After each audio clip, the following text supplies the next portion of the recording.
Hello, hello! Welcome to the fifth episode of Stucratic FM. Welcome to Stucratic FM. In today's episode, 1 year after graduation, our guests for today are Jerin Ignatious, Atul Tahiliani, and Meghana Sreeram. Let's begin. I'm your host and episode lead of the day, Juhi. Thus far, our episodes have always been based upon masters if you want to go for higher studies upon your graduation. Well, today, our panel will be discussing the crucial and critical period of 1 year after graduation on your career progression. Today, we have with us our panel members, Jerin Ignatious, Meghana Sreeram, and Atul Tahiliani. Now, I'll hand the mic over to them so they can introduce themselves a bit. First, maybe Jerin, you could start. Hey guys, I'm Jerin Ignatious. I'm actually from Pune, but my ancestry, like my grandfathers and great grandfathers, they were from Kerala.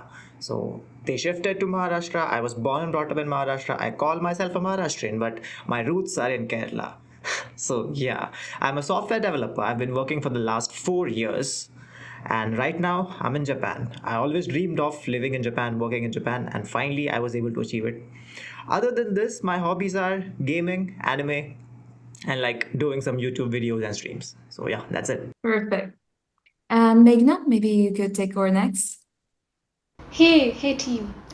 I'm Meghana Sreeram. I was currently working as a software developer at Bank of New York, and I'm based out of Chennai. I was working out there, and currently I was in Vijayawada in my hometown for my vacation. I love problem solving and puzzling.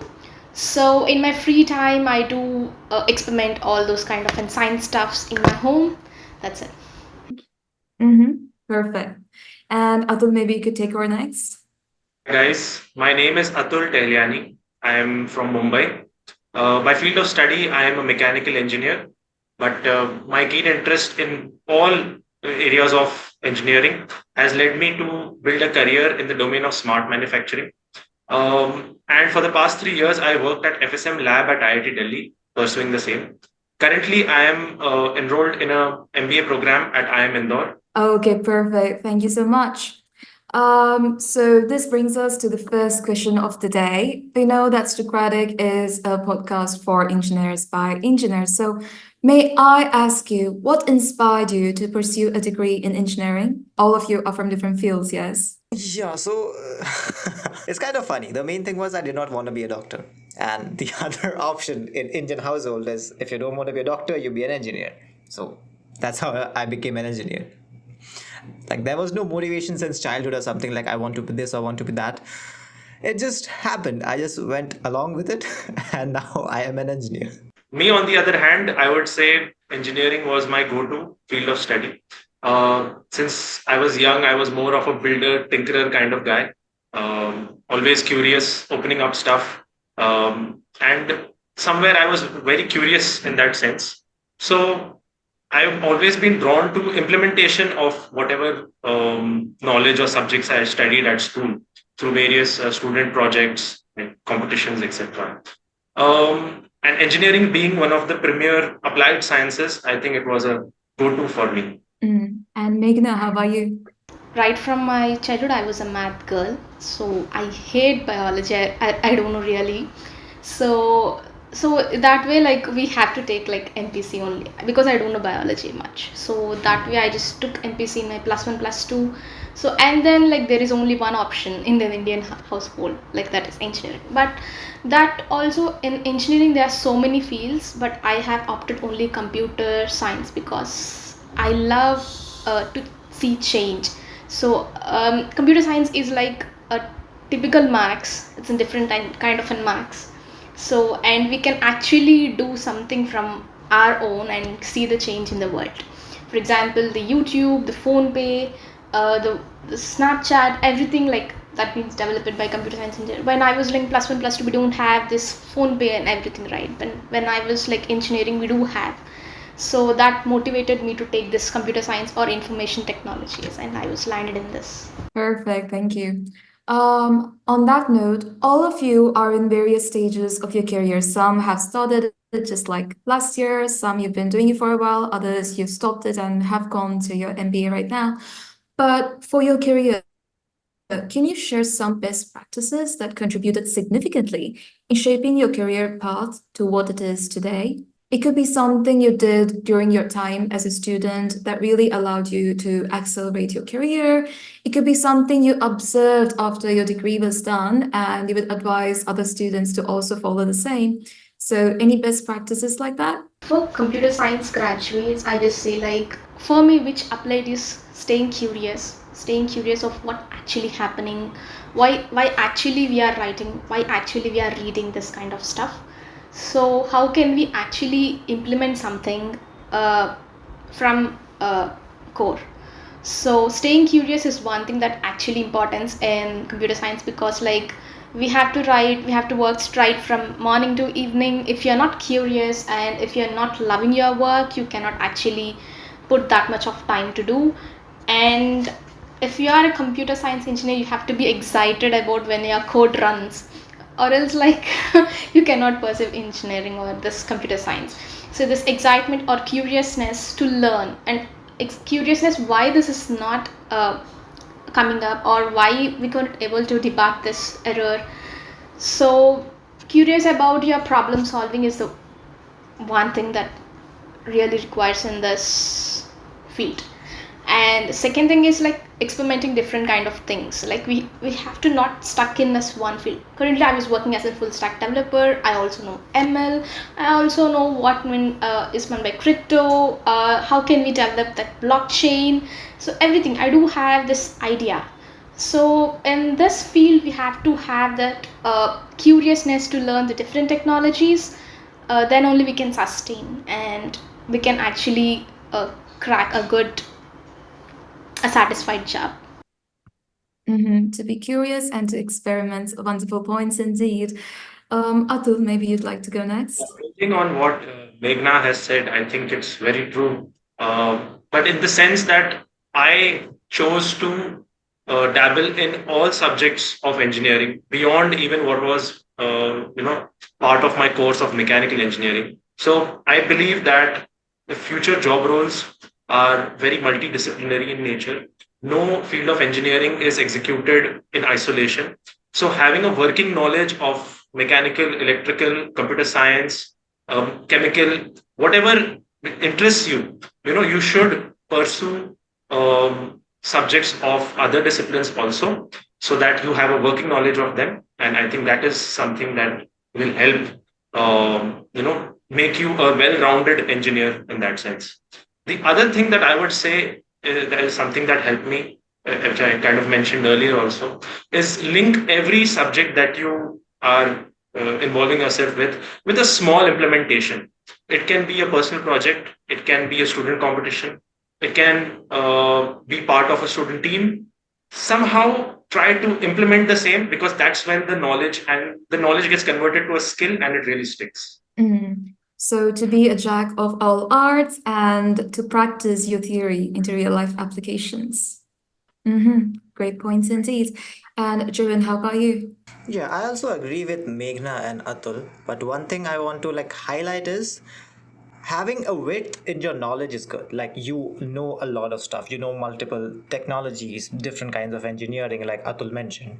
Having that is good, but once you gain more experience, it's better to get a depth. Like let's say you have the width of knowledge, but you also need the depth of that same thing. Let's say, for example, from the computer science point of view, you might be learning ML, you might be learning front end, you might be learning back end. You know the basics, the superficial stuff of all of those. But in the longer run, you will have to stick to one and gain like a better in-depth knowledge about that. That will help you in the longer run. And like Meghna suggested, you should always stay curious, because in this field, if you're not curious, you will be outskilled and outdated real quick. Like there's AI, there's new technologies coming up like every year. So if you don't learn about them and you just want to stick to your own comfort zone, like I know this one tech, I am very good with this, I'll stick to this, you will be outdated really quick. So one thing that I always do is I try to look for like what's happening out there in the world right now, and maybe try to get some in-depth more knowledge about it, so that actually helps. So to both follow the trend, but also add depth to your dimension along with the Yes. like broad width and everything. This brings us to our next question, actually. Now, we did mention that, well, we have to keep on following the trends. We have to make sure that we are updating our practices all the time, especially because engineering is an ever-evolving discipline. So how would you say you adapt to these new technologies and industry trends? Like, how do you keep yourself updated? And there are so many things happening out there. How do you choose which is the technology that you'd like to get updated upon and which one is going to be the next biggest thing? So what are your criteria for evaluating that? So, technology is something that you will only be able to keep up with if it truly excites you. I think it's something that if you find the right niche or group of technologies, be it IoT, be it augmented reality, be it machine learning, you will only truly follow it if you cultivate a curiosity or an interest in the same. There, in this age of the internet, I think most of the information is available to us at our fingertips, and it's all about how much you want to basically fetch from the same. Um, in terms of mediums, I think there are multiple engaging mediums nowadays. Podcasts are a big thing nowadays, and industry experts, not only students like us, industry experts are also engaging in these platforms, giving you some very real time insights into the applications of these different technologies.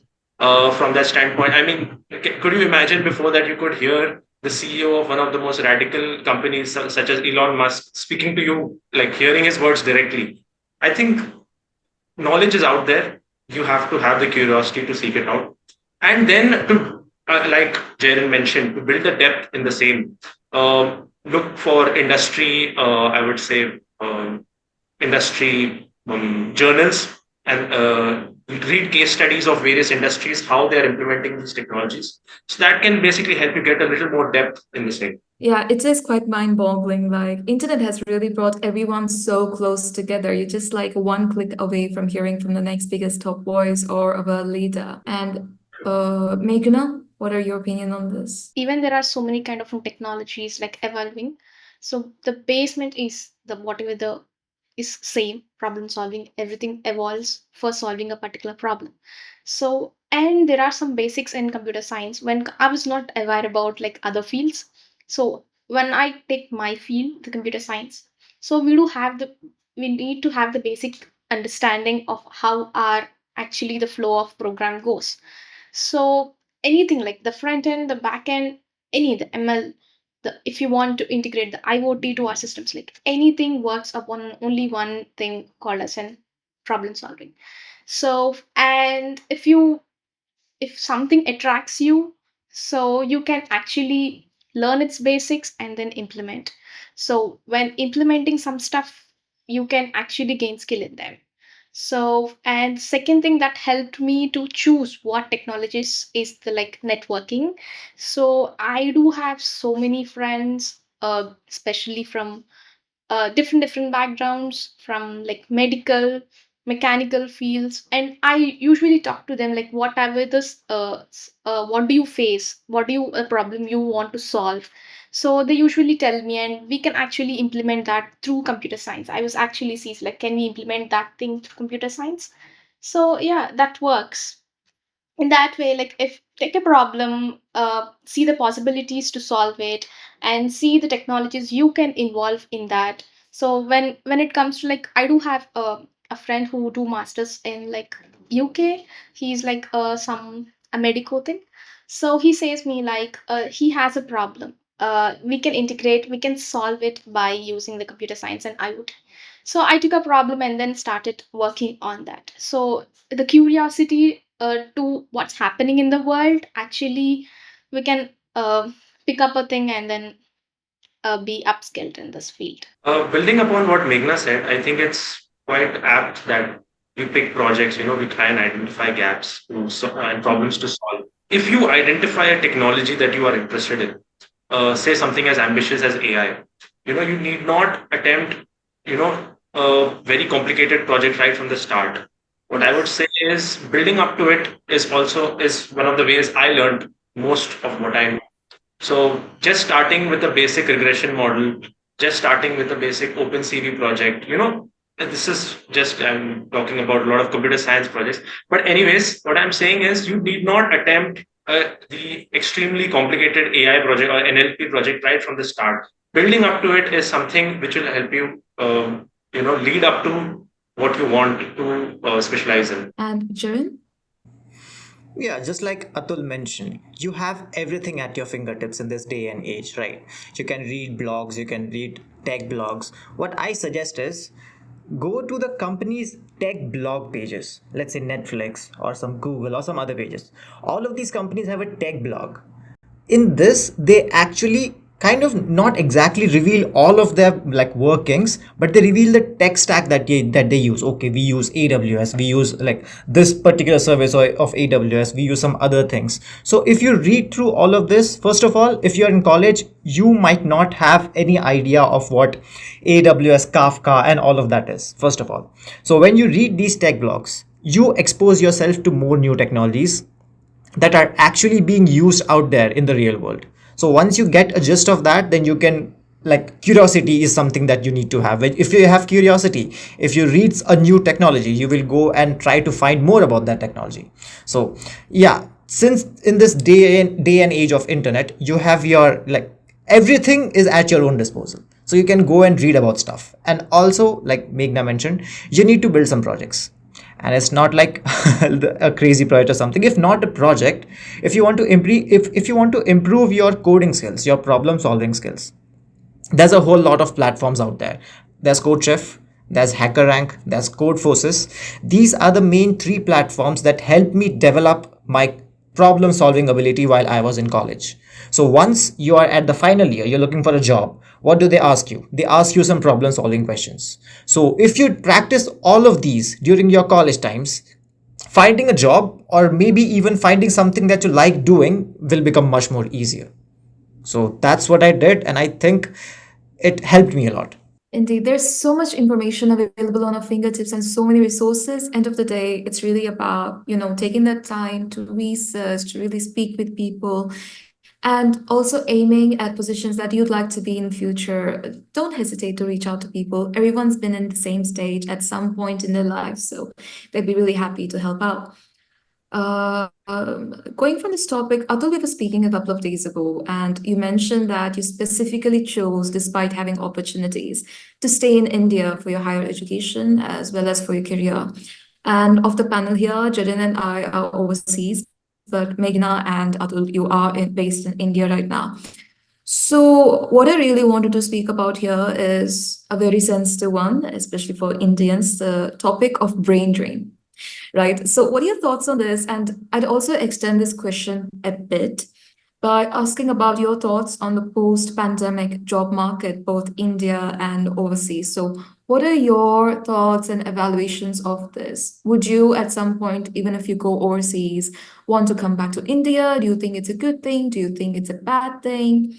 Do you think maybe studying abroad and then returning to India is a good thing, or maybe studying in India, go abroad? There's a lot of variations and combinations that we could go with this. So, what are your opinions about this topic? So yes, this is a topic that is close to my heart, definitely, because I've been through the same situation. So after I graduated in 2021, I had the option to go abroad and study in the US.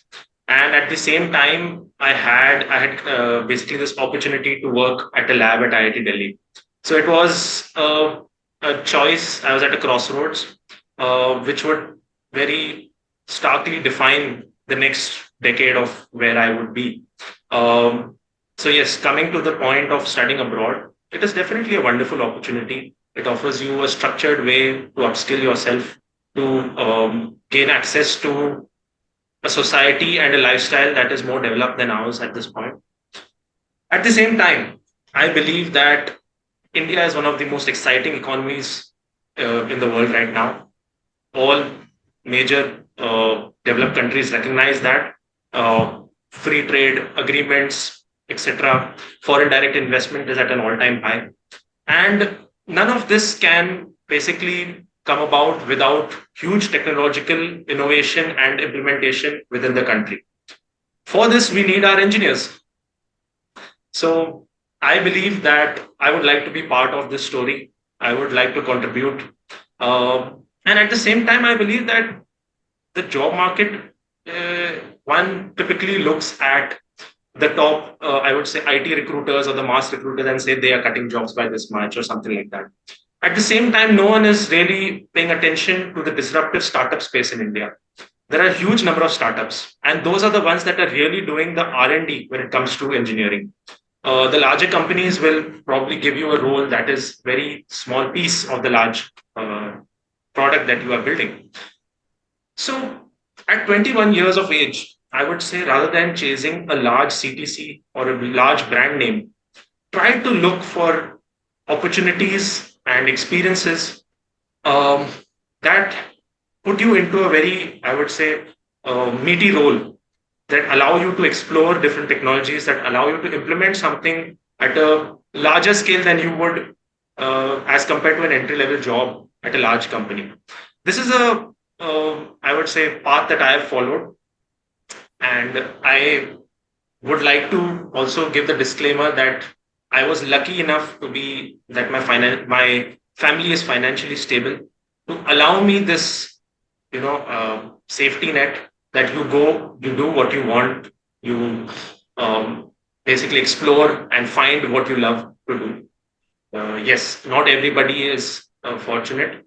I count myself very lucky. But at the same time, the 20s are a time that you can take the most risk in your life. You have almost a 40-year career ahead of you. And the first, not only one, which is not only 1 year, but probably up to 5 years is something that you should expose yourself to a variety of experiences, variety of domains to actually find what you want to specialize in, and don't shy away from taking up a R&D role at a startup because that is where you learn the most. I agree to Atul. So because like startups have a lot of future uh in India.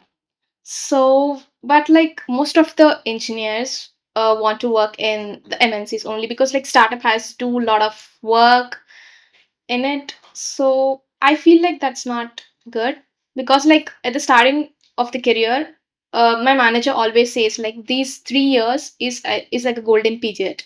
You can decide your future, you can decide your level, you can actually sell yourself after these 3 years about what how much depth you have, how much knowledge you have. So the initial 3 years are actually the crucial one. And when coming to the post pandemic situations in India, it's pretty tough. The job market has become like a very drastic changes because like the before COVID I used to think like getting a first job is like easy, but now the terms has been changed, the companies are expecting more. So they were not only expecting the problem solving, they were expecting like open source to be, you want to be in an open source, you have to be depth in like a lot of cool technologies, and they're expecting more from us, not like you have to be have a very good rating in the coding profile and also be an open source contributor.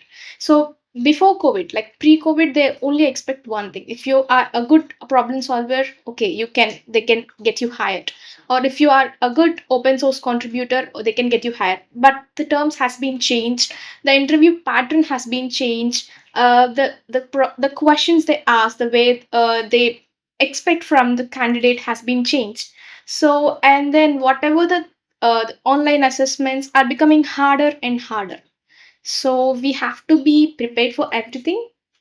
But like one thing that actually works is like stay up to date. When the opportunity comes, we don't know if you get the opportunity, you have to be in a such a state like you have to grab it. So you have to be always be skilled, don't be like only do 9 to 5 jobs, your job. You have to be very curious about outside the world, what's going on. So then only you feel updated and sustained in this world. And when come to like doing abroad or masters in like different countries than India, uh, they're given different perspective of living. They are highly developed societies. We live there, so we get a wide range of knowledge, not only like technical or subjective. We actually learn a different kind of life there. Uh, so we can change our perspective of thinking. We can change our the way we do things. Like we can pursue the masters, like work for some time and then get back to India. So and actually implement our dream here, because like India is free. We can if I want to keep a startup, I can actually do it within with a small group of 2 to 3 members. I can actually build a startup in India. uh, so I think like learn new things from different countries and then get back to India and serve our country. Speaking a little more on the job market situation in India, um, yes, it is a lot more competitive, like Meghna has mentioned. At the same time, there are opportunities do exist. You have to have the inclination to find them. And at the same time, LinkedIn, like Juhi mentioned, everyone who is in the industry right now has been through the same phase that we are in. So don't be afraid to reach out. Don't be afraid to drop a message, however senior the person might seem on the LinkedIn profile. And the hit rate or the response rate might be 2 out of 100, but that doesn't matter. You just need one opportunity to basically set you on your path, right? So don't shy away from the same. Jerin, please. Post-pandemic market has definitely become really competitive. The bar for the interviews are higher than they were ever before. Okay, so it's going to be tough.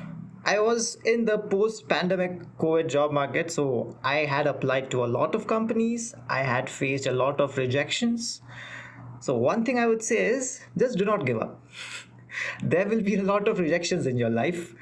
So don't take that negatively. Just think that there's something better for you and just keep applying. Just never stop applying, because if you give up, that's the end. And one thing is, like Atul mentioned, in the first 5 years of your career, working at an MNC is not that good. Working in a startup is much better. The reason being, when you're in a startup, you're exposed to so much more opportunities. You're not just wearing one hat. You're doing multiple stuff over there. If you're in an MNC, they'll give you just one project, not even an entire project. You'll get a small chunk out of that project. You will be spending most of your time trying to code and like get your code reviewed and get your product pushed to production. It will take a lot of time, but once you're in a startup, I worked in a startup for 2.5 years. The speed at which development happens, the speed at which we push out products in a startup, that's really insane. There have been times where I've worked for like 1 or 2 months non-stop, even on the weekends, even days and nights. The thing is, it might seem hectic, but like like Meghna mentioned, if you have the curiosity, if you have fun doing what you do, you will really enjoy that. And working in a startup, it helped me gain so much more experience than 2.5 years. If I was working in an MNC for 2.5 years, I don't think I would have known so much stuff. I would not have grown as an engineer. But working in a startup is definitely good. But like I said, the Indian job market is really, really competitive. So finding a job in startup is tough, especially being a fresher, because in a startup they expect you to have a degree and some more knowledge outside of that degree, because they will not be spoon feeding you. They will not be hand holding like, okay, you need to do this in this way, you need to do it in that way. You have to explore it yourself and also learn at a very fast pace. So getting a job in a startup as a fresher, like 0 years of experience, that is going to be really, really, really tough. So all that I can say is, if you can find some internships during your college in a startup, in a startup you find an internship, it will help you. But if you are unlucky, you did not find that internship, then God bless you, it's going to be tough. Indeed. I had a few points to raise like after our discussion on this particular topic. So I'd say rather than one thing is good or one thing is bad, the MNC versus startup dilemma, I'd say it depends on your priorities. Yeah. For some people, the priority is they'd like to learn a lot in the initial stages of their lives because when will you hustle if not in your 20s? So for them, I myself have a startup experience, like I co-founded one. So I know like we learn a lot of soft skills along the way, along with the hard skills, like how to manage under pressure, how to learn for yourself. You experiment and you find out. It's all very trial and error basis, or how to negotiate with your clients, or how to build something from the scratch. You learn this when you are in a startup or any organization on that matter at your university, if you're an organizer for a particular chapter or a club. But end of the day, it really depends on what your priorities are. Look, there is happiness in having a stable job at an MNC in your initial days. Really depends on your family situation, your own financial situation, and whether you can afford to do it. You get a high CTC, great, go for it. Like brand value is good because later down in your life, if you say, oh, I actually studied at XYZ famous university, or I am an XYZ MNC employee, you have a different weightage to you because the fact that they selected you means you are somehow cream of the crop. So that's how people judge you. They don't ask for your GPA back in university, okay? Like they don't even ask for your degree at one point. They're just like, oh, you worked in that company? Okay, I will take your word for it because that company trusted in you. So for those who want brand value to just like accelerate in their career, that is one method, yes. To develop your actual hard and soft skills from ground up, startups are a great thing, but only do it if you are in the headspace to do so, because it is a lot of mental strain, honestly. Like you learn a lot, but you also lose a part of yourself in those years that you're spending with the startup. It's a tough process, definitely. You learn a lot, but no pain, no gain. Yes, Meghna. I just want to add this point. So whenever you have a brand value in India, that if you want to shift the companies, like it would be a bit easy for you. And the Indian recruiters are such a way that they shortlist you based upon the brand value you have.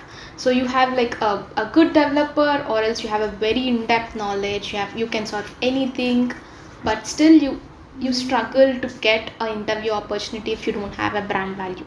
So if you work in an MNC, you get an opportunity easily, so than if you work in a startup. So it's like at, each have their own benefits. So you have to choose according to your priorities. Yeah, so one thing I would love to add over here is we all mentioned brand value and MNCs.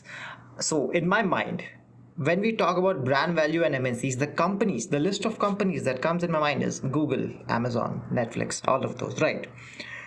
As a fresher, like what are the chances of you landing a job in that company given that after the pandemic the job market has been tough? I've heard stories about like Google conducting 7 to 8 rounds, and not just normal rounds. These rounds consist of coding questions which are not lead code level hard, they are lead code level hard plus they are twisted. Like tell me what percentage of people are able to like solve a lead code level hard, and on top of that it's a twisted question.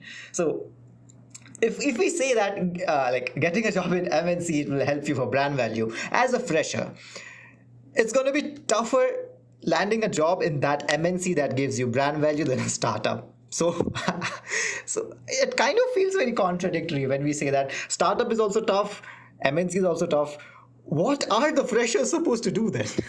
Yes, yes. In India, landing a first job is like a big deal.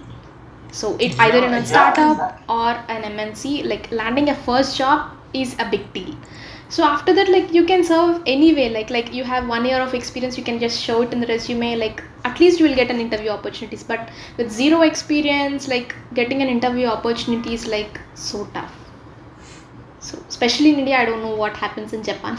I don't know about Japan, but I can tell about France now. I had no corporate experience when I got here. And I will tell you this, even though my university is like one of the top rated in France, for us, for every 100 applications, if you get like 8 replies, that is an extremely good hit rate.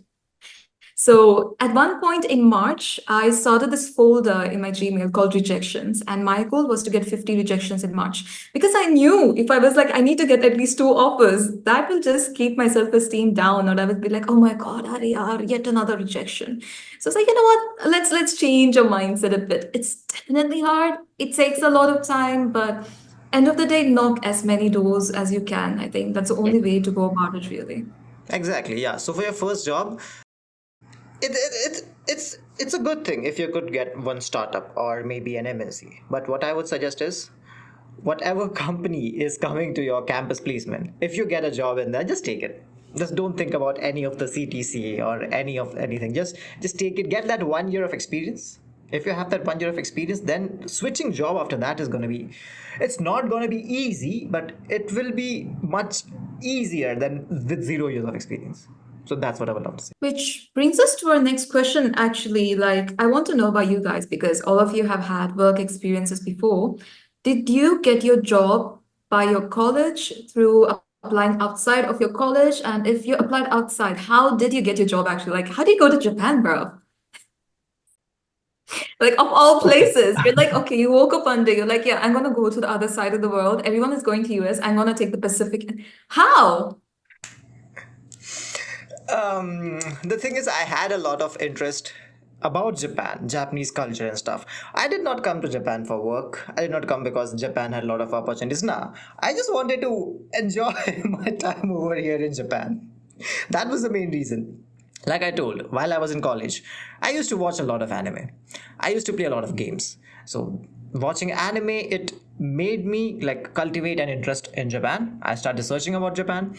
And one thing was like I noticed that if you want to go to Japan, you need to learn that language. And since I was watching anime, I knew some words, I knew some phrases, I knew how Japanese language was. So learning the language was not that tough for me because I was already exposed to the, what do we say, the language of the Japanese language. So it kind of got easy. But landing a job from India to Japan, that is really really tough.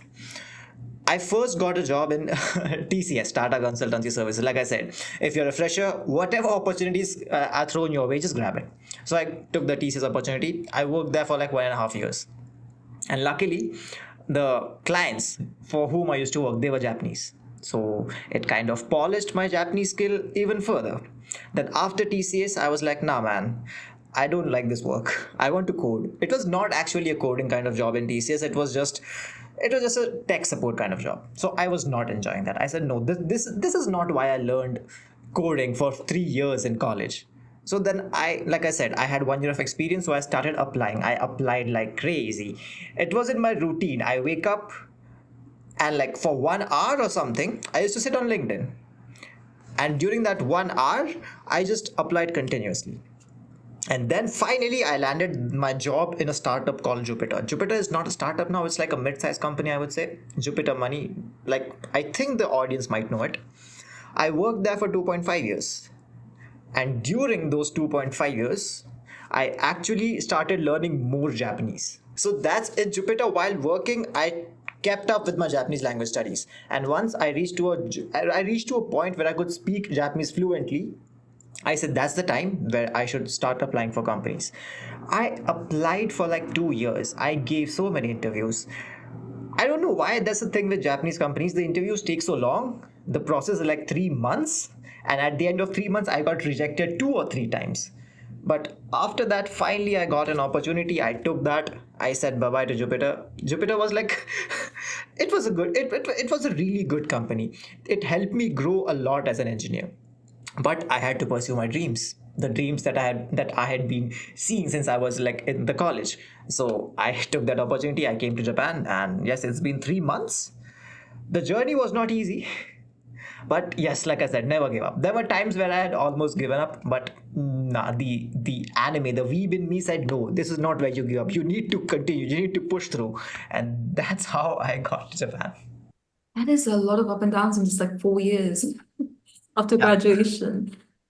Yeah, so personal goals need not be too far away from your, I would say, professional goals, right?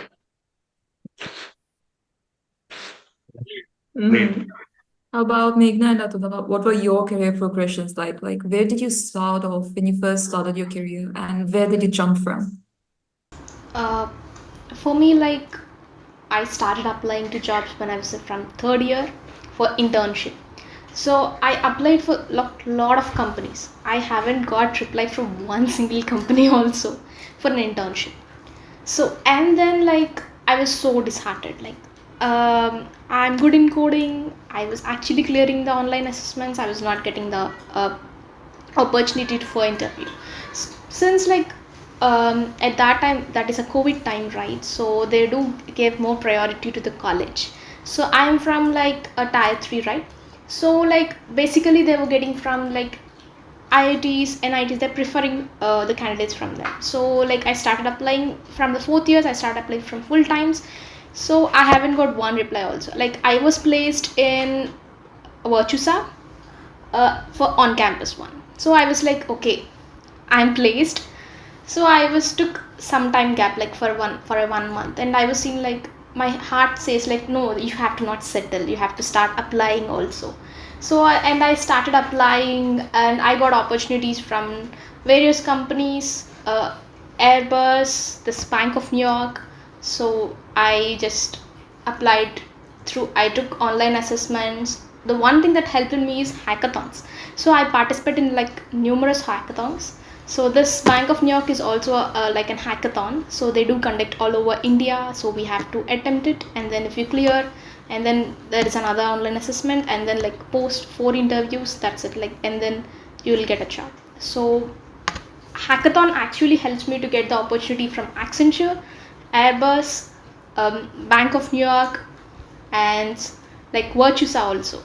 So I say like hackathons are the best. So when you are in like a student level. And Atul, how about you? Yes. So I've been from the batch of 2021. Our placement season, especially for mechanical engineering, was pretty bleak considering that many of the factories, much on the shop floor, was shut or working in a very constrained manner.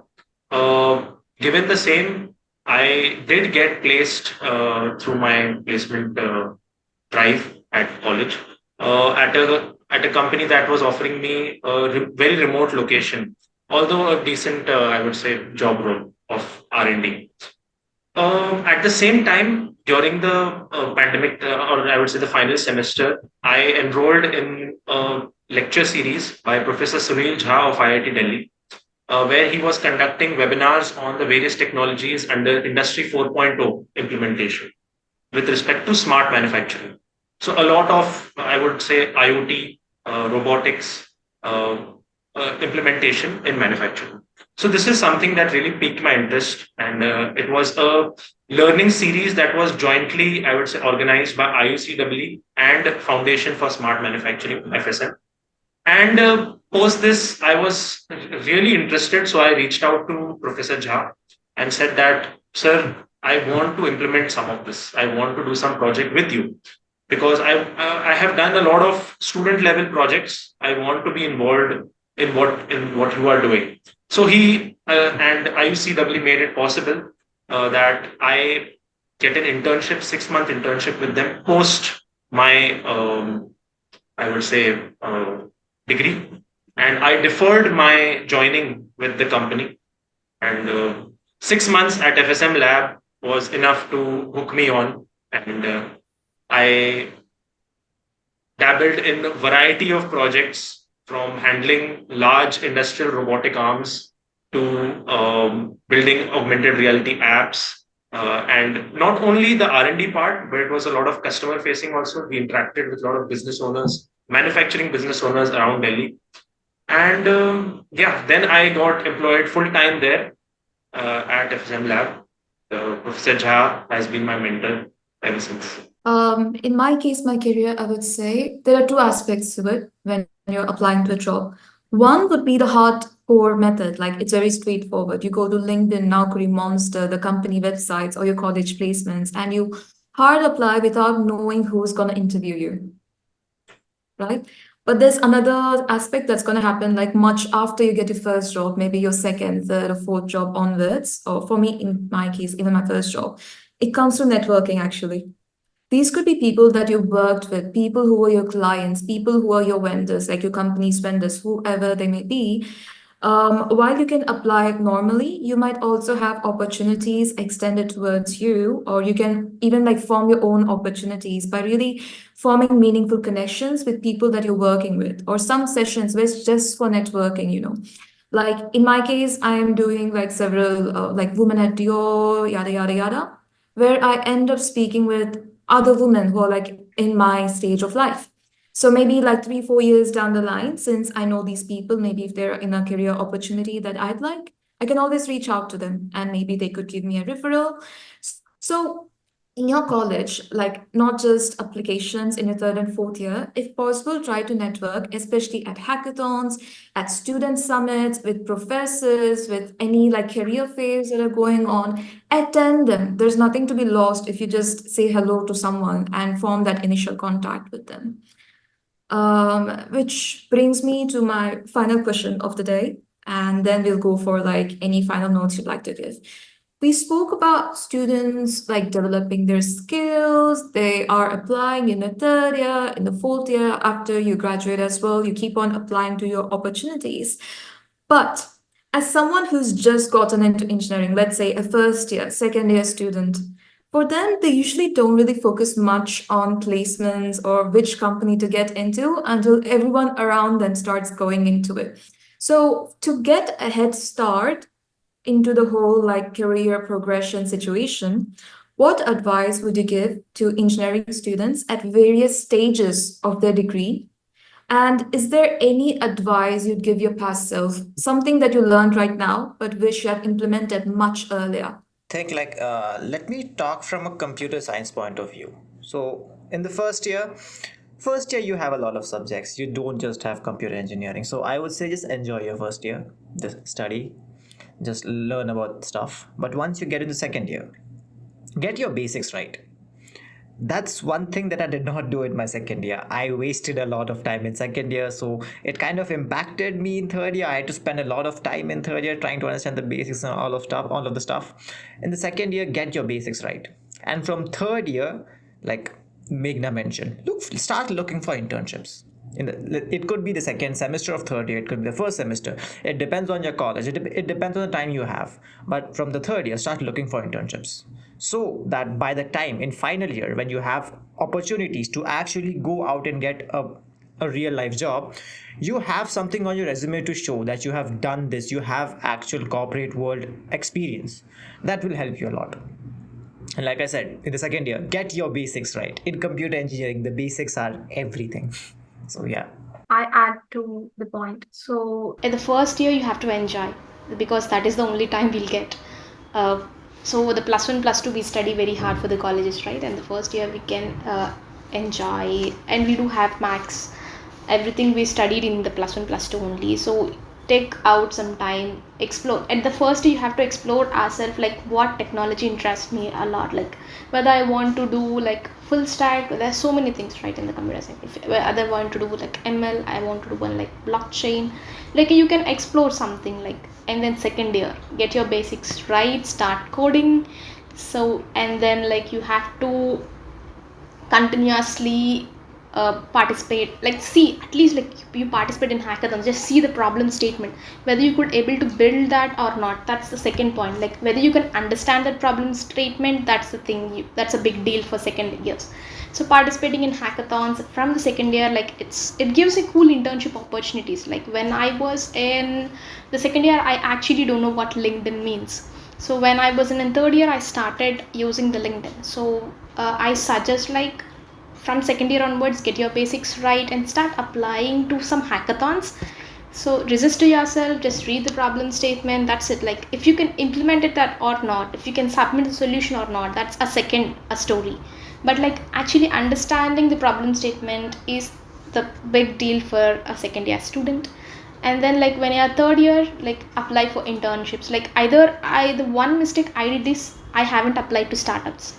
So when I was in third year, so no one said me like you can also apply to startups. Like I always targeted to big MNCs like Google, Apple, those kind of stuffs. And they actually took on campus from like IITs and NITs. So I haven't applied to the startups.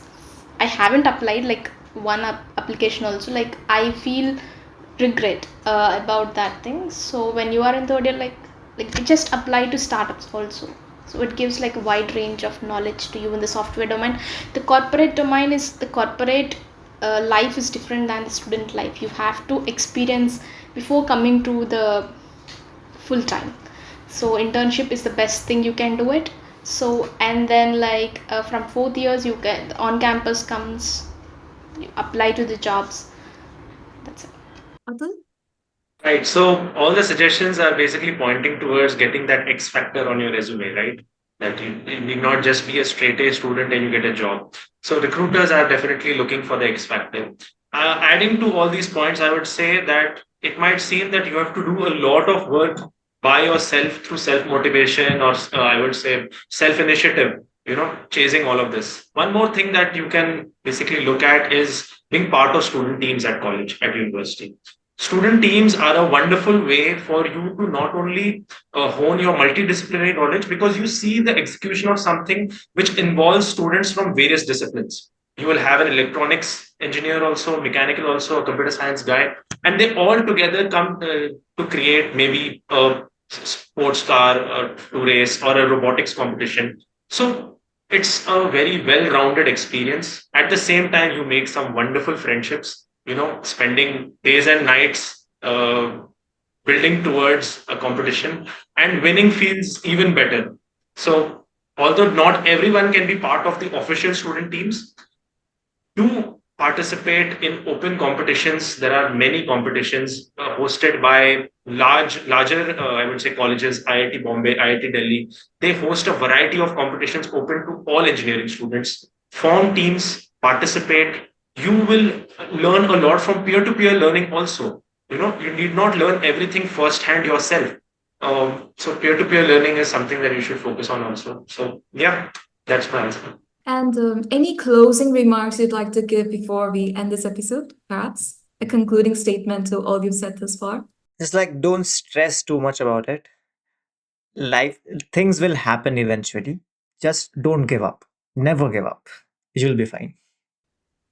Hmm. I would say having a goal is important, right? You are exploring different technologies, different streams, what you want to do in life, but be open to make that goal into an ever evolving one. As and when your experiences are, let them shape your dreams, right? Don't be fixed that I want to study ML only. Maybe you like a certain tangent of ML. Maybe you like a certain application of ML. Maybe, say, in the telecom industry. Why not?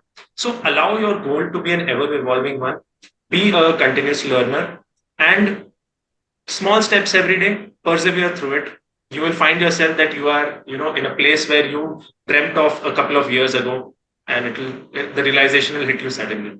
But yeah, that's all. I say like stay curious, love what you do, don't take your work as like an earning factor. So so you have to do your work since you love it. So and then second thing is don't be too stressful, concentrate on your health. That's actually you have to plan your things long term. And third thing I just want to be always prepared. So you don't know when the opportunity comes, so you every single time you have to push yourself and be always prepared. Mm. So stay curious, ever-changing goals, and don't take too much stress. Your mental health is also important. I extend my thanks to our panel members today for joining me for this session, and on to our closing remarks. Thanks for tuning in. Today, we covered the journey of the crucial and critical period of 1 year after graduation.